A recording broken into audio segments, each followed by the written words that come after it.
What side are you on, my people? What side are you on? We're on the homeless side. What side are you on, my people? What side are you on? We're on the homeless side. Carmen is a housing fighter, and she's teaching us how to fight. We're on the homeless side. We won't fight all day and night till Cuomo gets it right. We're on the homeless side. What side are you on, my people? What side are you on? We're on the homeless side. We're joined here today with a diverse group of people who are fighting for the heart and soul of New York State. This group represents the homeless community, elected officials, faith leaders, advocates fighting for criminal justice reform, leaders fighting for a fair economy and education, and much, much more. We live in one of the wealthiest states in the nation, home to Wall Street, a multi-billion-dollar real estate industry, and some of the richest people in the world. Yet, over 88,000 New Yorkers sleep in shelters nightly. Year after year, that number continues to grow, with no end in sight. Homelessness is more than just a public policy issue. It is a moral indicator of our government's commitment to its neediest citizens. The homeless crisis is a direct result of the state refusing to make an effort to address the basic needs of New Yorkers. This is a moral failure, and it can't be ignored or brushed over any longer. We need to see these 88,000 men, women, children get stable and supportive housing. But in order to truly get the state back on track, we also need to make sure that we end other causes of poverty. How do we do that? We protect our health care, invest in the education of our children, and reform our broken criminal justice system. But none of that can happen without taxing Wall Street and the wealthiest New Yorkers. Right now,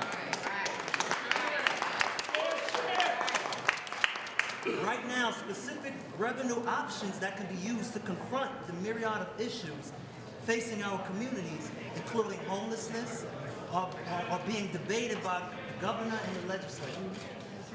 We know what's possible. We know what's right. And we know what we need to do in order to save the heart and the soul of our state. We refuse to accept watered-down policies, and we refuse to accept any media spins that paint a different picture. We know the governor supports the renewal of the millionaire's tax, but why hasn't he paid? Why hasn't he said he supports its expansion? What does it say about our state if we allow 88,000 people to remain homeless before we raise taxes on the highest income earners? We know the governor agrees to supportive housing and a vital lifeline of homeless New Yorkers. So why have the necessary funds been released to create new housing? Right. What does it say about our state if day after day we let 88,000 people remain homeless while our governor points fingers at the legislature? 88,000. 88,000. 88,000. And growing. Our communities have long supported Democrats. Over and over again, we've been told to wait and to accept miserable circumstances while leaders play politics with our lives, and while they water down policies that are the difference between homelessness and housing, between life and death. Now we're under the threat of a new president who has promised to dismantle our healthcare system and take billions of dollars from our state. We're through with waiting. Yes? Yes. We're through with waiting. Yes. We are through with waiting. We are through with waiting. We're done with accepting. We're done with accepting. We demand that our elected officials act with morality and confront inequality and poverty at once. Yes. Now, we have a long list of speakers who are here today to call for an end to homelessness. What's significant about where I represent and where Liz Kruger represents, and Brad Hoylman, and Linda Rosenthal, and Rebecca Seawright, what's significant about our districts is that they are among the wealthiest legislative districts in the state of New York. And Victor, that's why I left you out. Which is absolutely true. We're trying to, bring everybody in, but not there yet. But our districts are also home to a lot of very poor people. We've got homeless shelters. We've got homeless people who don't have shelters and are sleeping on the streets. And that is an outrage.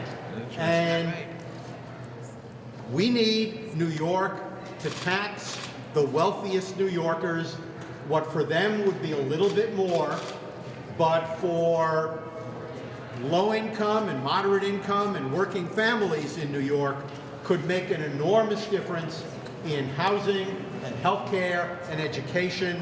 And those are really the basic building blocks of a society that can succeed, and that's what we're here for. Thank you. On the other side of the spectrum, I want to thank my colleagues here, Assemblymember Gottfried, Rosenthal, Seawright, I think we have that in the Assembly, Senator Kruger, Senator Rivera, Senator Hoylman, Senator Alcantara, just to make sure you got the appropriate pronunciation. So we're celebrating Women's History Month right now. And if you walk down the tunnel leading from the LOB into the Capitol, you see a bunch of posters, some supporting the women's right to vote, and some others saying just insanely outlandish things. I feel like this is almost comparable to that in the sense that, what side of history do you want to be on? Do you want to be on the side of history that basically left poor people on the wayside, and you would prefer to support folks on the top who are already doing well for themselves? Or would you rather be on the side of the people and helping them find homes, find jobs, making sure that this is a much just and fair society to all? I think it's a pretty simple answer. I think that we side with the people. I think that when our children, our great-grandchildren, they look in this moment in time and they said, what did you do to help my neighbors? What did you do to help my ancestors? And if you can say unequivocally that we stood on the side of the people to make this a just and more perfect union in society, I think that is the most important thing to think about. Also, the fact that this state, what we call ourselves the most progressive state in the union, and not only are we incarcerating 16 and 17-year-olds as adults, but we do not have a progressive tax system in the state. It just boggles the mind. I don't understand why we're still having this conversation. And until we don't have that conversation, we will stand here, we will fight with our brothers and sisters to make sure not only do we have a fair progressive tax system, but that folks who deserve homes and need homes will get homes and get the services and the resources that we need. Thank you so much. I want to say a couple things. Last week, we had a homelessness town hall in the Bronx, and we invited folks to come out because we wanted to make sure that people knew that communities in the Bronx were committed and united, not just Vocal New York, not just a couple of organizations, but 20 plus progressive organizations who understand the urgency with which we need to act to end homelessness and the kind of progressive tax policies we need to put in place to generate the revenue that we're going to need to fund these things, right? So first, together, I want to bring up both individuals who were there, Senator Gustavo Rivera, who I love and support so much, and Reverend Cook over here from New York State Housing and Churches. As the gentleman said, I was there last week, so I will be quick, because this has been said before, and we need to continue saying it, but what these folks are talking about, what all of my colleagues are talking about, we've said many times before.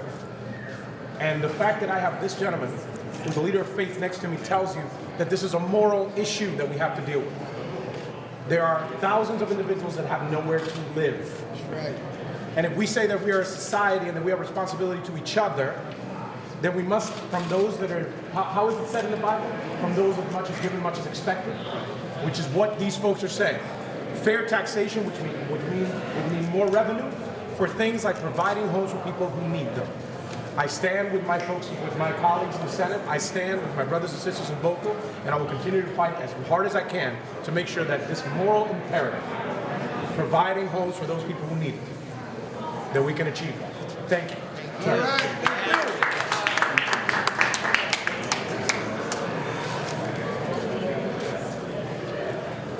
It was such a pleasure and an energizing moment to be with all of you in the Bronx last week, and your show of force and your commitment is just profoundly moving to me personally and to so many faith communities all across the state of New York. We represent 7,000 congregations in every part of this state. So thank you for your witness. And I just want to say that stinginess in our state is completely unnecessary. That's right. We live in a country and a state which is awash in money.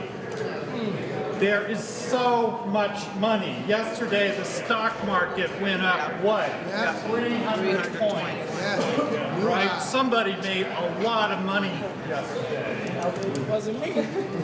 But it wasn't us. But that money goes to an extremely small percentage of people. But while all of this money is getting made, one would think that our most vulnerable citizens, right, would be able to share in that abundance. Unfortunately, while the incomes of the top 1% have dramatically increased, the number of homeless people has actually increased since 2011 by 41%. That ain't right. That ain't right. It's wrong that there are 88,000 homeless people in our state right now. Maybe it's 100,000. That's right. So we need to do something. And Vocal, you join so many other groups and think tanks across the state. I see Ron Deutsch over here. Thank you, Ron, from Fiscal Policy Institute. And you have been correct in identifying the destructive effect of a decline in potentially federal revenue if the ACA is repealed and if these proposed tax plans in Congress go through. Yes. That's right. And all of these plans in Washington have to be resisted with all of our strength. But at the same time, our state needs to plan ahead and ensure that there is adequate revenue in place so that we have the resources to invest in the health and welfare of our citizens. Closing that carried interest loophole and extending and expanding the millionaire's tax while raising the spending cap at 2%, which is artificially set, are very, very important moves that we need to take. And that is true for all of our citizens in New York, not just the homeless. And so if we have that revenue, we can truly fund and build 20,000 supportive units. We can fund a very cost-effective Home Stability Act.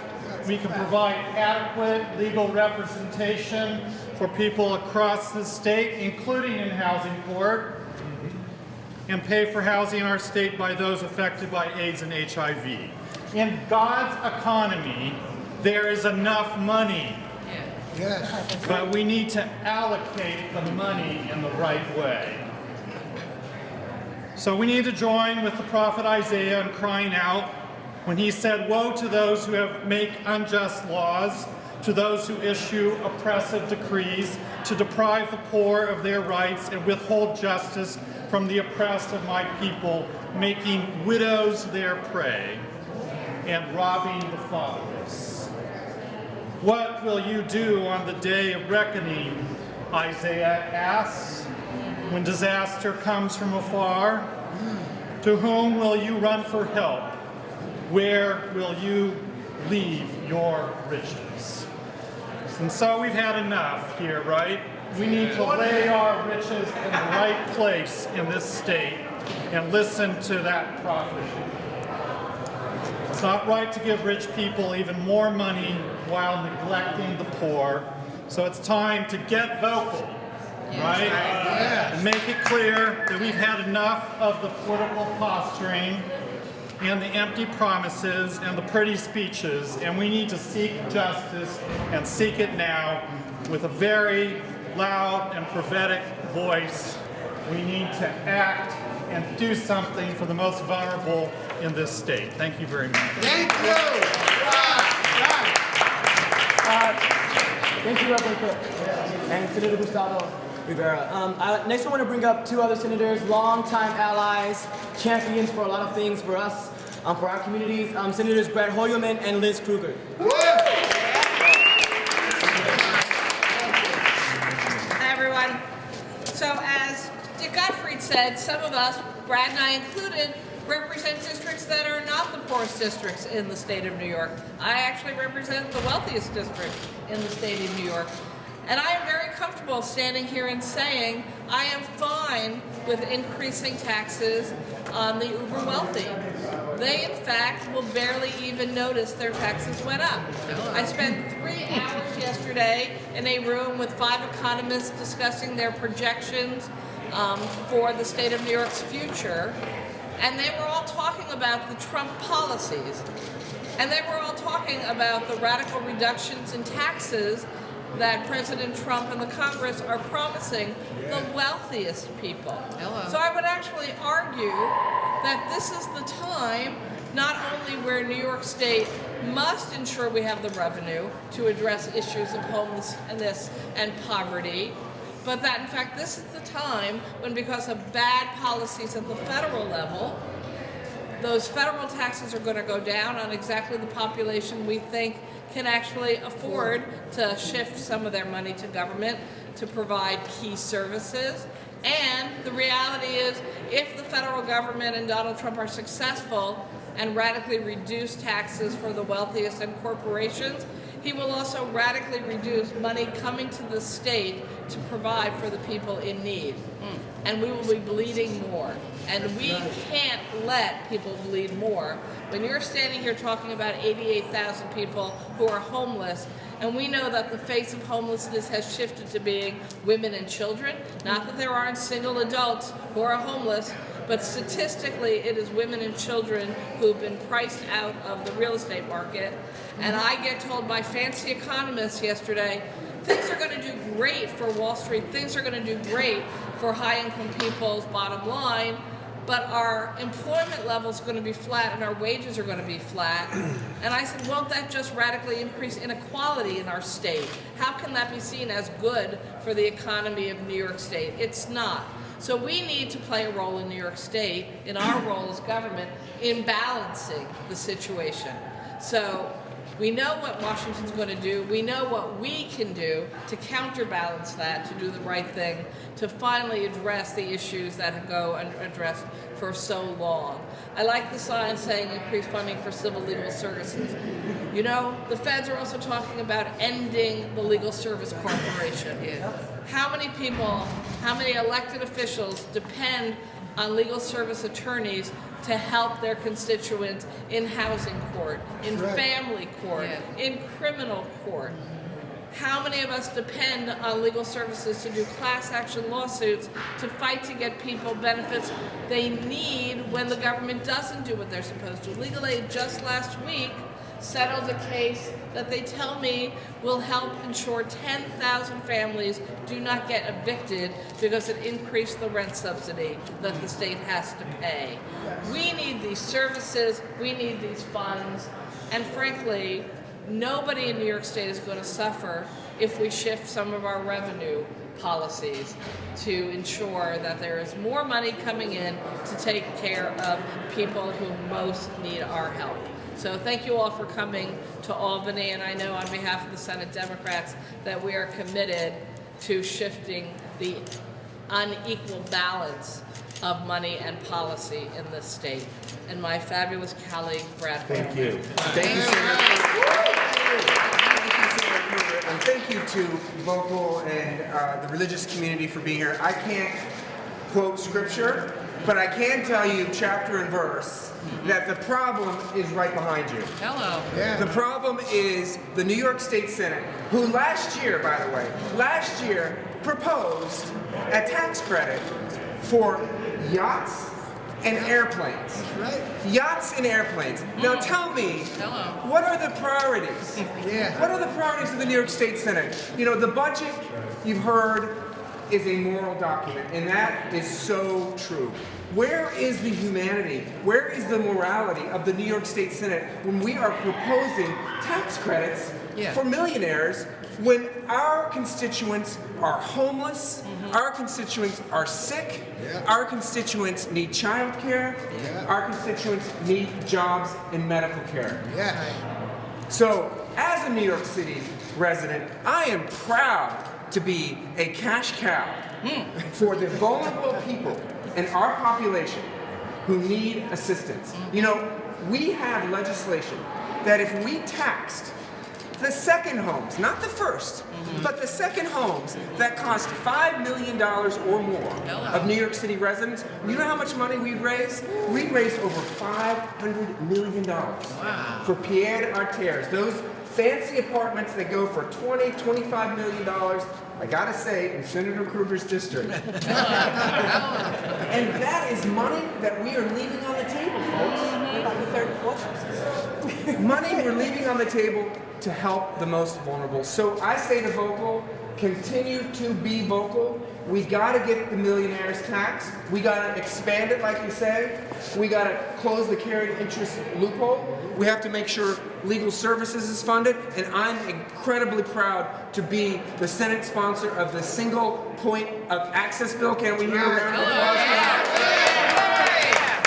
So I pledge with Senator Kruger and my other colleagues, including Senator Rivera, who just left, and Assemblywoman Rosenthal and Senator Alcantara, that we will fight hard to make sure that our budget is moral and that everyone in New York City gets the services they deserve. Thank you very much. Thank you.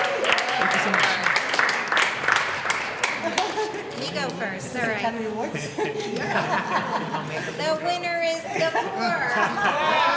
Wrong envelope in this budget. Wrong envelope. So thank you, Vocal New York, as always, for being here, for being present, and for championing those who need our help the most. Now, as Assemblymember Gottfried said earlier, I live in a pretty prosperous district on the Upper West Side and parts of Hell's Kitchen. Yet across the street from my office, every week, there is a long line around the block for a food pantry. Now, I've been in this office for 11 years. We never used to have lines like that. And it makes me so sad that even though I'm in government and I have a position, we as a legislature, as a state government, are not doing enough to help people. That's why we're elected, to help people. And, you know, the millionaire's tax, remember a while back there was a survey done of millionaires, and they said, we don't mind paying this extra tax. Actually, that drop of a few cents means nothing to us, and we want to help society. So we really don't have any pushback from most of the millionaires. People need to calculate, if they don't mind, who minds? I don't know, maybe someone getting some contributions from those millionaires. But we have to make sure that we have this in a robust form. The same with the carried interest loophole, and the same with the mansion tax. You know, there are sources of revenue that can help the rest of us that the rich don't need. They absolutely do not need, and we need to take it from them. That's our job. That's my job. Take it from the rich. Help the poor. You know, I'm chair of the Committee on Alcoholism and Drug Abuse. Many people with HIV have contracted that through shared needles. That's why it's so important to address the opioid and heroin epidemic, which leaves people homeless without any support. I mean, it's an adjunct to this crisis. And that's why we need to give good housing supports to people living with HIV.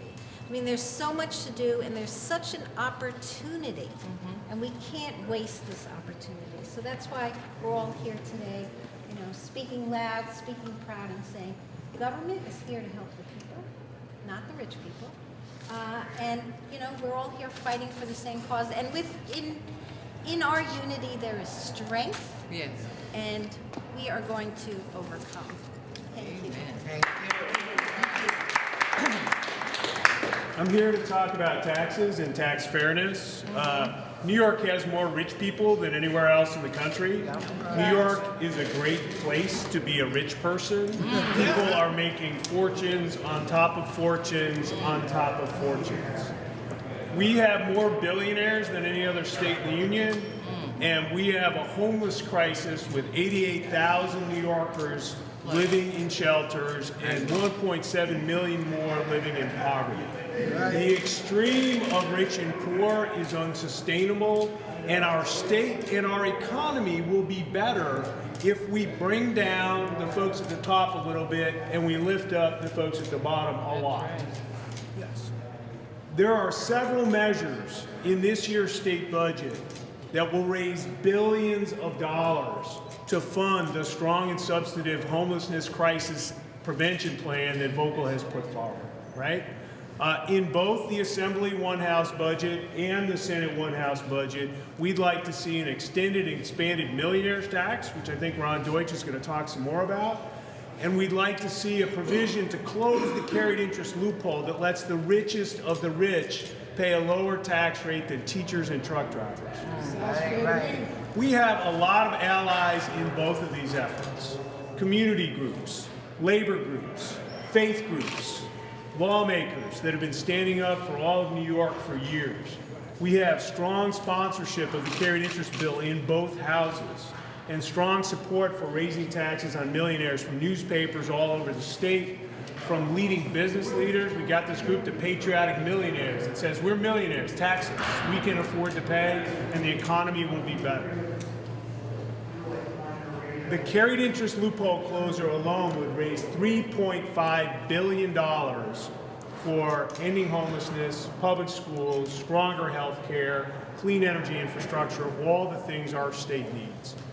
I'm proud to be part of this effort with Vocal to end the homeless crisis, and I'm glad that New Yorkers, whether they're rich, poor, homeless, or living in mansions, can come together and say, we got to do something about this. It's unsustainable, it's immoral, it's not right, and taking action in the government, here in the Capitol, is exactly the right thing to do.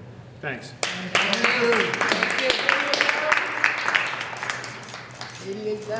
Thank you both so much. We appreciate it.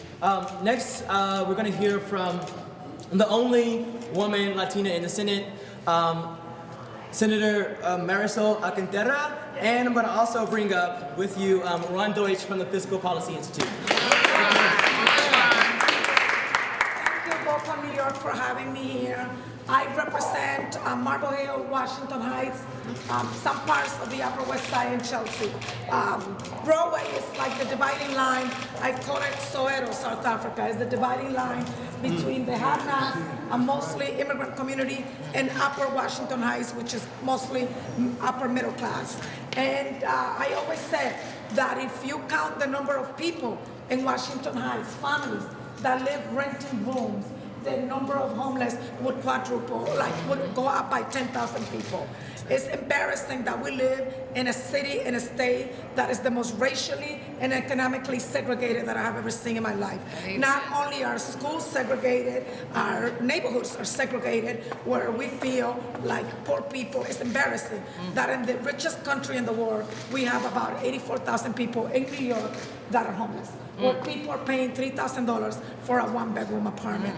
Yeah. I am here as a Dominican immigrant. That many of the people that carry this economic burden are people of color, Black, Latino immigrants, to call upon the governor to provide funding for the additional $84,000 that we need. You cannot just come and preach about we are New York and we love New York if we are not providing services to our most vulnerable population. And one point of creating equality, housing is not a luxury. It's a human right. I always tell people in my neighborhood, when the gentrifiers come in and they get upset because people are playing dominoes and playing outside, I always tell people we don't have homes in the Hamptons. This is our backyard. This is where we play. And we need to make a commitment that if we want New York to have a strong working class community, people like you and I that live in the city when nobody wanted to live there, people like us that opened up bodegas, salon, when nobody thought that living in Harlem was cute, or living in Brooklyn. They have a moral responsibility to provide for us, and we need to do whatever we can to hold everyone accountable that we get, and you have my full support in whatever you do. Thank you very much for having me. All right, thank you. My name is Ron Deutsch. I'm the director of the Fiscal Policy Institute. I am very proud to be standing with all of you here today, some like-minded people who know what the right thing to do is in New York State. We just need to convince a bunch of other people about what the right thing to do is, right? We know we live in a state with the greatest income inequality of any state in the nation right now. We know that the richest 1% of New Yorkers pay a smaller share of their income in state and local taxes than do all of the people standing around here right now. That should be completely unacceptable, right? So we're talking about fighting for fair share revenue options. Mike talked about closing the carried interest loophole. I want to talk for a minute about the millionaire's tax. All right. There are three options on the table right now. The 3 E's, I call them. There's expiration, extension, and expansion, right? Expiration is unacceptable. Extension should be unacceptable, straight extension. You know, Governor Cuomo's got it half right. We need to keep making sure that millionaires pay a little bit more, but the Assembly's got it 100% right? We need to make sure we expand the millionaire's tax, asking people who are making $1 million, $2 million, $5 million, $10 million, $100 million to pay just a little bit more, right? It's not going to affect their quality of life. So the biggest stumbling block right now to moving this forward is the Senate Republicans, right? They say we want to see it expire, when in reality only 3% of the people affected by this tax live in upstate New York. So the Senate Republicans should be talking about expansion, because a lot of that money that's coming from New York City is going to their school districts, their water and infrastructure. They need that money. They depend on that money. And they should be fighting for this expansion, not fighting against it. So let's keep that in mind. And remember, too, the naysayers will be out there. They're going to say, oh, if you expand this tax, people are going to flee New York State. Like the millionaires are going to go to Mississippi or Alabama. It's not going to happen, right? We've had this in place for a while. Since 2010, the number of millionaires in New York State has grown by 33%. So if this is such a hardship on millionaires, they wouldn't be growing, they'd be shrinking, right? So let's keep that in mind too. So we need to continue to push for expansion. We need to support the Assembly's position. We need to get the governor to come along and realize that what's coming down the pike from the federal government is going to be devastating to New York, and we're going to need the revenue to make up for those cuts, right? We've already got a human infrastructure catastrophe going on, where you've got over 80,000 people homeless in New York State. We've got record hunger. We've got child poverty rates at 50% in many of our upstate cities, unacceptably high African American and Hispanic poverty rates. We can fix this, but we just have to have the will to do it. We need to expand the millionaire's tax and also scrap that 2% state spending cap. Because we can raise all the money we want, but if we live under that cap, we're not going to be able to spend it. So keep that in mind too. So let's move forward together on this, all right? All right. Thank you.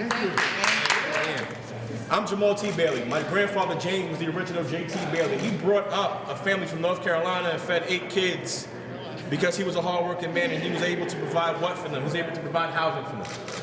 A foundation of what was able to provide my father with the ability and the stability to be able to go on to college and get an education that provided for me and my family and my mother and I and my sister and I to be able to go to school, to become who I am today, to be able to be a legislator. So it all comes back.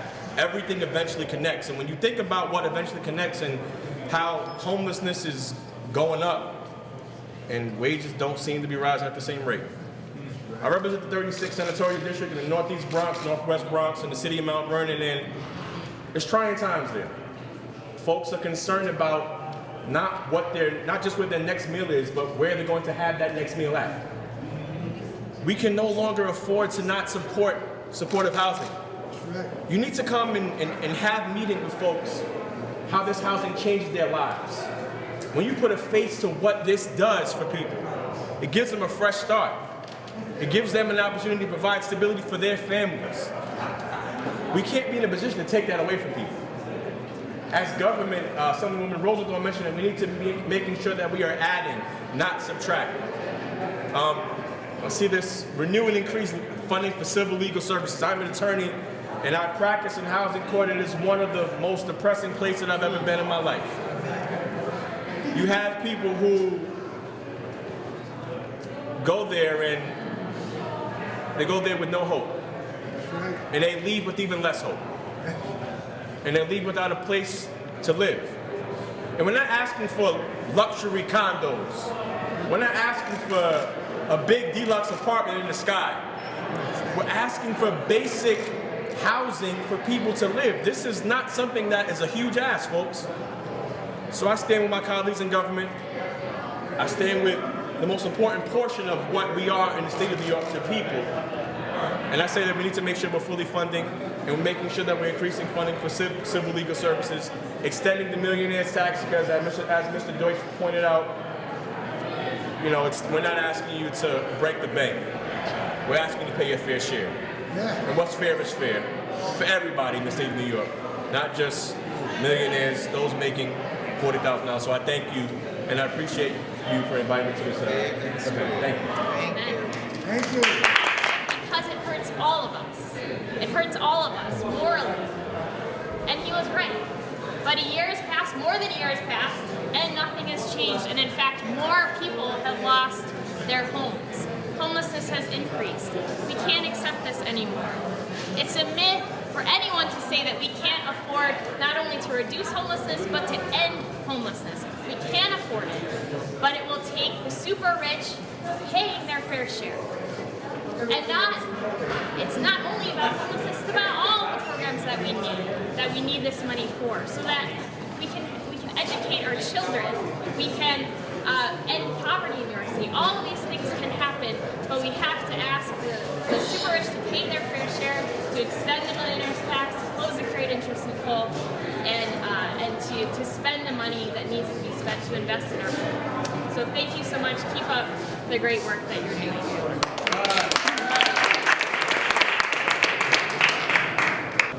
Some of you know that we've been back and forth in Albany for the last couple of weeks, last month. And the last time that I was here in the war room outside of the governor's office, you know what I did? What did you do? I got arrested. I'm not a person that likes to get arrested, but I recognized the need for us to make sure that this issue, this crisis of homelessness, is considered with the urgency that we need to consider it to really do something about it.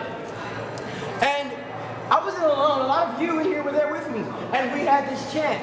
And we were like, 88,000. We ain't leaving. 88,000. We ain't leaving. 88,000. We ain't leaving. 88,000. We ain't leaving. 88,000. We ain't leaving. 88,000. We ain't leaving. 88,000. We ain't leaving. 88,000. We ain't leaving. 88,000. We ain't leaving. 88,000. We ain't leaving. 88,000. We ain't leaving. 88,000. We ain't leaving. 88,000.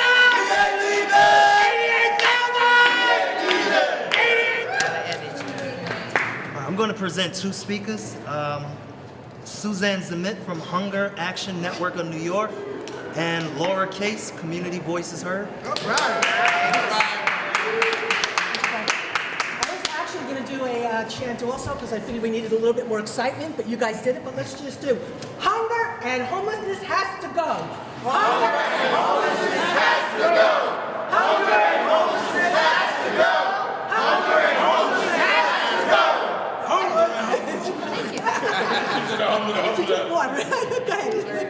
My name is Laura Case. I am a member of Community Voices Heard from Yonkers, and I am a leader of Homeless Are People Too, and I am a homeless person.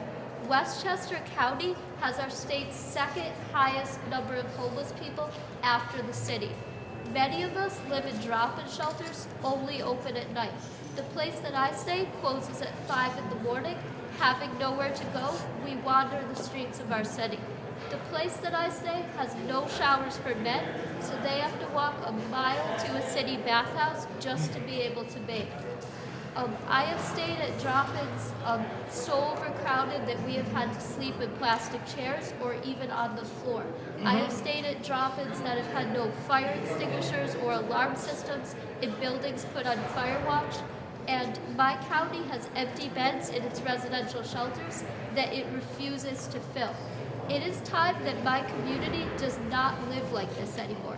So I am here today to support the End Homelessness agenda because it is time for things to change. Home stability support needs to be fleshed out, but it has the potential to take me out of a shelter bed and to put me into my own. I support increasing taxes on the wealthy because it is time that they shared with my community. And my community right now, even people in the residential shelters, the county takes all their money, so they're not even able to save up to get a home. So they're paying for themselves. So why are the wealthy not willing to share as well? And I also support supportive housing because we have blind people, disabled people, elderly people wandering the streets as part of our community during the day, and it is time for that to end. We are people too, and it is time that we are treated with dignity and respect. Thank you. So, I'm Susan Zimick from Hunger Action Network, so I look at everything sort of somewhat through a hunger prism. Now, our tagline for Hunger Action Network is getting to the root of poverty. And so what is the root of poverty? Hungry people, they pay for their housing first. That takes 50 to 60% if they're lucky enough to even have a house. Then they have to pay for heat so they don't freeze in their house. If they're fortunate enough to have health care, they pay for that next. Then God forbid your car breaks down or something happens or your kid needs like a book or something, you have no money for food. Right. So people end up going to the pantries, if they're lucky enough to have a pantry close by, or they go hungry, okay? Because food is always the last to go, even though it's the most important thing to get you through the day, for you to be able to go to work or learn in school or whatever it is. So it's all interconnected, and we can't be talking in silos anymore about homelessness or about hunger or about fair education. Right. You know, we have to talk about the whole perspective, because if you don't get a good education and you're going to a failing school, you're not going to be able to get yourself out of poverty. Exactly. If you go to school hungry, you're not going to learn. If you're living on the street, how are you going to end up basically getting yourself out of poverty? So we try to bring it all together. Now, somebody had mentioned about budgets being a moral document, and that's absolutely true. I used to work in government and local government. I've done budgets. There is money in the state government. It is there. It's just how they choose to spend it. They choose to spend it on the wealthy donors, on economic development that doesn't end up even, if they took the money they give for economic development, divided by all the people they want to hire, we could be hiring people making $500,000 a job instead of giving the money to basically the corporation. We have the money, we just don't spend it where it belongs, and we have to keep speaking out and speaking out and speaking out. Now, we also, Eleanor Roosevelt did the Universal Declaration of Human Rights. All right. In there, they talk about want from need. And so, what's want from need? We are basically talking about human rights to health care, human rights to housing, human rights for food, to get rid of hunger. And we need to bring those three issues together and start a whole human rights campaign, that these are the rights of the people of New York State. We say, what's our logo? I love New York. Hello. Give me a break. Do you feel like New York loves you? Okay, do you think New York cares about you? Do you think New York even thinks about you when they do the budget? No. Come on, with all due respect, okay? Let's make it so we love New York. Let's put our priorities where they belong. And we started this off by talking about this as Women's History Month. Right. Okay, 97 years ago, the women of New York State got the right to vote. Okay? Just as a perspective, the first civil rights that was ever done was done by the women suffragettes who protested for the right to vote. They were the first people to protest in front of the White House. They went to jail, they got force-fed, They worked for years. They did get us the right to vote. But meanwhile, we have the right to vote, but more women and children are in poverty, living on the streets, are hungry. We've got a long way to go. Let's get out there, let's kick butt, and let's make it happen. All right. What side are you on, my people? What side are you on? We're on the home side. What side are you on, my people? What side are you on? We're on the home side. FOC is a housing fighter and he's teaching us how to fight. We're on the home side. We will fight all day and night till Cuomo gets it right. We're on the home side. What side are you on, my people? What side are you on? We're on the home side. What side are you on, my people? What side are you on? We're on the home side. So, thank you. Next, I want to bring up our two last speakers. One, Jasmine Gripper from Alliance for Quality Education, AQE, and Housing Rights Champion, Assemblymember Andrew Hevesy. And we're here because not only is homelessness affecting adults, but it's also affecting our children. 1 in 10 children in New York City are going to school and they are homeless. Children are not able to focus and learn when they are worried about where to lay their head at night. We need to make sure we're providing safety and security for our children and our families, and we can do this here in New York by taxing the millionaires. It's time for Governor Cuomo and the Senate Republicans to get on board with these taxes so that we can fully fund our schools and end homelessness in New York State now. Thank you. Thank you for all of the work that you're doing and keeping up the pressure on the governor. Look, the governor just doesn't get it. Right. And since he came into office, he has cut funds for homeless services by 4%. And he has cut money for the developmentally disabled and people with mental illness by 33%. Wow. That's who he is. That's who that's what the priority is. Right. It's not right. And it's also, in addition to hurting people, it's dumb public policy because it costs more money to every taxpayer we're worried about. So right now we have 150,000 homeless kids in New York State. Think about it, 150,000. That is 3 times the capacity of Citi Field. 80,000 households are on the brink. It's only going to continue to get worse. And the issues that you're fighting for are smart public policy because not only will you help people, but saves money. So if you let those you let the supportive housing units come online,